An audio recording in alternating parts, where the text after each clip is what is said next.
मेरी पुकार प्रोग्राम में एक चंडीगढ़ के दुखान की कहानी लेके आ रहे हैं। और जो एक चाय वाला है उस पे कुछ टैक्सी ड्राइवरों ने हमला किया और ख़ास 112 नंबर पे कॉल करने के बाद जब उनको हॉस्पिटल में दाखिल कराया गया, लेकिन उनका बयान दर्ज होने के बाद भी आज तक उनकी एफआईआर दर्ज नहीं हुई। एफआईआर दर्ज ना होने पर मीडिया के सामने आए और उन्होंने बात की। आइए जी, सुनते क्या आपका कहते नाम? हैं। हमारा नाम जी मधुर सिंह है जी। कहाँ के रहने वाले हैं? जी चंडीगढ़ 41 कृष्णा मार्केट बटेला बी सेक्टर 41। तो ऐसा क्या हुआ है कि आज आपको मीडिया के आके आके जो एक मदद की गुहार लगानी पड़ी है?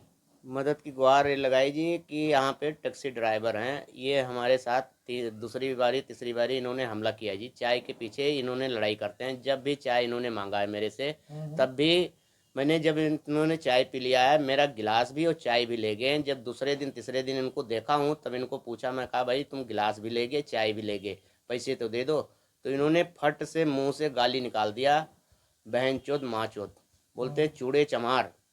ठीक है। भैये तुम यहाँ के आके बस गए हो, माँ चोद अपनी गालियाँ हमको गलत गलत गाली दे रहे हैं। मगर मैं किसी पुलिस को अगर प्रशासन को कहता हूँ, कोई भी कहता है, कोई पुलिस प्रशासन मेरे को कहता है कोई गाली देता है तो तुम कान बंद करके सुन लो। अगर किसी को मैं यहाँ बोलता हूँ कि ये लोग मुझे तंग करते हैं ड्राइवरों ने, तो कोई कहता है दुनिया है तुम्हें गाली देता है, तुम दुकानदार हो, तुम चुप करके सुन लो उनको। एक और बात है कि वो भी भारतीय हैं, आप भी भारतीय हो, हाँ ठीक जी। है। तो एक देश के होने के कारण ऐसा मतरेयापन क्यों कर रहे हैं? ऐसा पुलिस वालों ने नहीं बोला आपको? नहीं ऐसा कुछ नहीं, पुलिस प्रशासन मेरे को कोई भी न्याय नहीं दे रहा है जी। मैं न्याय मांगना चाहता हूँ कि मुझे इंसाफ चाहिए सर। तो एक बात हो रहा है, जैसे अमरजीत जी आपका बयान लेने आए थे 112 की शिकायत पे, उसमें उसमें क्या हुआ आपका? वो बयान यही लिए कि हमको उन्होंने यहाँ से जब हमें चोट मारा इन्होंने ड्राइवरों ने जी, चाय जब मांगी तब चाय मैंने कह दिया कि अभी चाय हमारे पास तैयार नहीं है। उन्होंने गाली देने चालू कर दिए। जो दो चार व्यक्ति हमारे पास बैठे हुए थे चाय पीने के लिए, उन्होंने भी कहा कि भाई तुम्हारी तो ये लफ्ज गलत है। हम्म। तो बस उन्होंने पीछे से डंडा निकाला, सीधा हमारे सिर में मार दिया। एक डंडा मारा, हमारा सिर फटा नहीं। जब दोबारा दूसरा बंदा आया उनका, तो मेरे को पीछे से रॉड मार दिया, मेरा सिर फट गया जी। तो तो रोड मारने से जैसे आप कातलाना हमला हुआ था, पुलिस ने एफआईआर नहीं दर्ज किया? नहीं एफआईआर कुछ नहीं दर्ज किया। मेरे को तो पता ही नहीं लगा, मैं गिर गया जी नीचे को। दो बंदे और छुड़ाने लगे, उनको भी दो दो डंडे इन्होंने मार के तोड़ के इन्होंने भाग लिया जी। और कोई व्यक्ति इन्होंने, जब पुलिस आई तो एक तो पीसीआर मेरे को उठा के ले गई 16 सेक्टर में, वहाँ फेंक दिया जी। हमारी कोई वहाँ इन्होंने क्या लिखा पढ़ी किया, क्या किया, कुछ नहीं कि हमारी इलाज हो रही है क्या नहीं हो रहा जी। इन्होंने वहाँ पे क्या दर्ज किया मेरे को कुछ बताया नहीं सर। अस्पताल से एमएलआर जो कटती है, वो एमएलआर की कॉपी आपको मिली क्या? नहीं कुछ नहीं मिला जी। तो हॉस्पिटल से जैसे जो पुलिस को एमएलआर मिलती है, वो आपको मिल गई उनको? नहीं हमें कुछ नहीं मिला सर। कुछ नहीं आपको दिया हमें गया? कुछ नहीं दिया जी, एक चिट्ठी तक नहीं दिया पुलिस वालों ने कि हमने ये बयान लिखी है, ये तुम्हारा एप्लीकेशन बनाया है, ये तुम्हारी फौजदारी की है। ये हमारे लिए कोई भी पुलिस ने हमको कुछ भी नहीं दिया सर। तो अभी जो जैसे आप बता रहे थे कि आपको आज भी पुलिस थाने वालों ने बुलाया है, तो उसमें क्या बात हुई? पुलिस वालों ने मेरे को सवेरे ऊंची आवाज़ से बोलता है मैं इनको चार को यहाँ बैठा रखा हूँ, तुम्हारे यहाँ सुलहनामा कराना है। ये चार को मैंने लेके आया हूँ, तुम्हें आके यहाँ का सुलहनामा कर दो। तो मैं कहा सर मेरा तो चक्कर आ रहा है, मेरे को चलने का अभ्यास नहीं है, मेरा ब्लेड इतना गिर गया है, 9 टाँके लगे हैं सिर के अंदर, मैं कैसे थाने आ सकता हूँ। फिर बोलते नहीं तुम्हें आना पड़ेगा। तो मेरे को धमकी देने लगे। तो हम डिस्ट्रिक्ट कोर्ट के अंदर मैं प्लम्बर का काम करता हूँ जी। तो वहाँ पे हम जब अपने वकील साहब को बोले, गगन जी को, टोनी जी को, तो टोनी जी को जब मैंने बोला तो उन्होंने फिर वहाँ पे थाने को कन्फर्म किया। ठीक है जी। तब उनको फ़ोन किया तो उन्होंने कहा कि ये व्यक्ति को हमारे पास काम करता है, इसको नजायज़ न तंग करो, इसको चोट लगी हुई है, इसको चक्कर आ रहा है, क्यों इसको तंग कर रहे हो, थाने बुला रहे हो। इसकी एफआईआर नहीं दर्ज हुई है तो इसको थाने समझौता के लिए किस लिए बुला रहे हो। जिन अफसर ने आपसे बातचीत की, उनका नाम क्या है? उनका नाम जी कुलदीप है। तो वो क्यों आपको समझौता के लिए कह रहे हैं? कुछ लगता है आपको कि इसमें जहाँ आपके साथ कोई धोखा हो रहा है?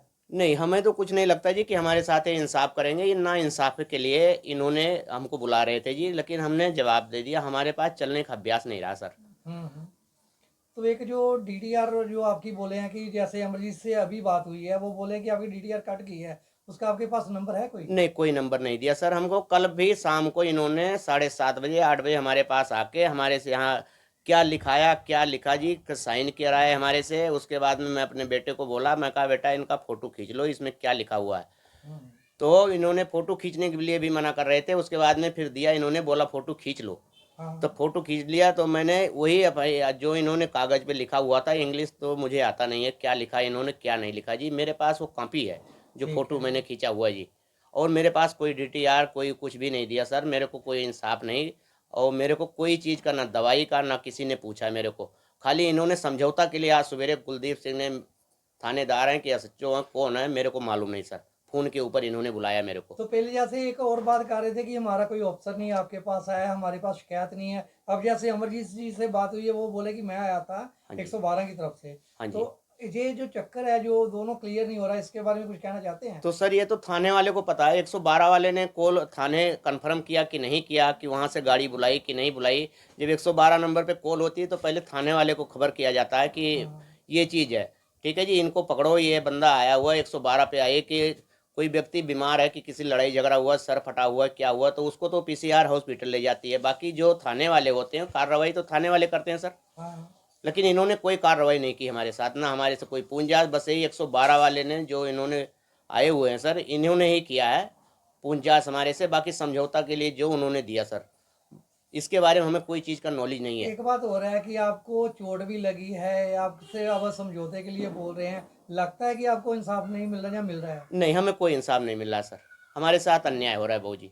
तो इसके लिए आप अगर जो जैसे अगर आपसे जो संबंधित विभाग है, जो थाना है, अगर इंसाफ नहीं देता तो क्या आगे का आपका क्या कदम होगा? आगे का सर मैं ये कोर्ट से मैं अपील करूंगा कि कोर्ट हमें इंसाफ दिलाए सर, हमारे साथ न्याय हुआ है जी। कि हम, और हमारे पास कोई रोजी रोजगार नहीं है, हमारी ये चाय की दुकान से हम पले पढ़े, हर एक चीज़, हमारे बच्चे भी बड़े हुए। अब ये हमको कुछ मिलके गांव वाले यहाँ के बंदे और कुछ ये ड्राइवर इतना हमें तंगी उठा रखे हैं, जब देखो तभी हमारे को गाली गुप्ता, हमारे बच्चों को भी गाली दे रहे हैं, भैये भैये बोलते रहते हैं। हम क्या भैये ही हैं? हमारे देश में का हमारे वो नहीं है सर कि हमारे जीने का अधिकार नहीं है। तो ये जो ड्राइवर लोग आपसे बातचीत करते हैं, जो झगड़ा करते हैं, ये यहाँ गाड़ियाँ कहाँ लगाते हैं? ये क्या टैक्सी स्टैंड वो जो टैक्सी मौजूद है? स्टैंड का सर इनकी कोई अनुमति नहीं है, कोई प्रशासन से वो नहीं है, ये खाली दादागिरी से। यहाँ पे एक इनका विक्की है, मेन है जी, उसके पास वो कहता है मेरे पास 10 गाड़ी है। एक रमेश है, वो कहता है मेरे पास 18 गाड़ी है, बोलता तुम्हें 1 मिनट में फूंक के उड़ा देंगे। तो वही हाल मेरे साथ किया है कि मेरे को एकदम मार के, एकदम जान से मारने के लिए हमला किया, अपने ड्राइवरों से मरवाने के लिए किया सर। और वो दोनों यहाँ पे है नहीं, जो मेन मालिक हैं, इनके ड्राइवरों ने मेरे साथ हमला किया सर। तो एक बात और कहना चाहते हैं कि जो आप कहते हैं कि वो बंदे जहाँ भगोड़े हो चुके हैं, जहाँ दिखाई नहीं दे रहे, पुलिस वाले कह रहे हैं कि वो थाने में बैठा के रखा नहीं, है। थाने में बैठा के रखे हैं सर, हमने तो देखा नहीं उनको, हाँ। ना हमारे सामने उनको पेश किया, ना हमारे को लेके आए कि हाँ ये देखो यही बंदे हैं। आज तक इन्होंने कोई ना वीडियो, ना कोई पकड़ के फोटो किसी को मेरे हवाले नहीं किया सर, कि हाँ यही बंदे हैं कि नहीं है। मेरे से कोई इन्होंने इंक्वायरी नहीं ली सर। आपसे कोई छानबीन नहीं? नहीं, कोई छानबीन नहीं किया। बस खाली एक कुलदीप सिंह मेरे से वो आ रहे हैं, जो 112 वाले हैं, अमरजीत जी, ठीक है जी, इन्होंने ही आके मेरे साथ 2 दिन, परसों भी आए, कल भी आए, हमारे घर पे आके इन्होंने बयान लेके गए हैं। बाकी थाने वाले कोई आज तक आए नहीं हमारे तो पास। लगता नहीं है कि जो आपका जो बयान लेके गए उसके हिसाब से FIR होनी चाहिए? सर FIR होनी चाहिए, जो थाने वाले FIR करेंगे तभी तो होगा बहू जी। लेकिन 112 वाले ने किया कि नहीं किया है उसके बारे में हमें नॉलेज तो है नहीं सर। हाँ। अगर हमें नॉलेज होती तो थाने वाले से कोई इन्फॉर्मेशन मिलती, थाने वाले फिर कैसे बोल दिए कि आके समझौता कर लो। थाने वाले सवेरे 8:30 बजे का कॉल आया हुआ है कि आके समझौता कर लो हमारे साथ। ये इनको 4 बंदे को बैठा रखा हूँ, तो 4 बंदे को उन्होंने, जब मैंने देखा ही नहीं 4 बंदे को, तुम किसको किसको पकड़ रखे हो, किसी और को पकड़ के रखे हो। जिन्होंने हमारे ऊपर हमला किया उनको तो हमें एक बारी पेश नहीं किया सामने कि हाँ यही व्यक्ति है, तो हम किसको ऐसे बोल देंगे? जिन्होंने हमारे ऊपर हमला किया हम उसी को तो बोलेंगे सर। जैसे आपको जहाँ चाय पानी लगा रहे हो, वेंडर का काम कर रहे हो, तो अपने वेंडर की एक यूनियन भी है। हाँ जी। यूनियन के प्रधान साहब जहाँ, और उनसे कोई मदद की गुहार लगाई आपने? मदद की गुहार राम मिलन गौड़ हैं जी, हमारे स्टील वेंडर के जी, दिल्ली तक, हमारे पंजाब हरियाणा तक हमारे राम मिलन गौड़ जी हैं। बहुत हेल्प किया उन्होंने। सारे हमारी मीडिया, ये जो मीडिया के माध्यम से आए हुए हैं, आप हमारे साथ बातचीत कर रहे हैं सर, बहुत धन्यवाद आप लोग की, कि एक व्यक्ति, कोई परेशान आदमी, कोई गरीब आदमी का आप आवाज़ उठा सकते हो बहू जी, कि हमें लोग को आप लोग न्याय दिला सकते हो सर। सरकार के आगे कोई मांग, कोई आगे की ऐसे झगड़े आगे ना हो, उनसे कोई आपको कोई ऐसा कोई बात रखना चाहते हो? बात हम यही रखना चाहते हैं सरकार से कि इनकी टैक्सी स्टैंड का हमें पूरी इंक्वायरी चाहिए, और इनके लिए पूरी हमें जानकारी चाहिए कि ये व्यक्ति हैं कहाँ के। हमें 3 बारी हमारी जान के ऊपर हमला कर रहे हैं, तीसरी बारी है ये हमारे को मार डालने के लिए इन्होंने किया जी। ठीक है, हम धन्यवाद। उम्मीद करते हैं कि जो आपको इस बात से इंसाफ मिले जी।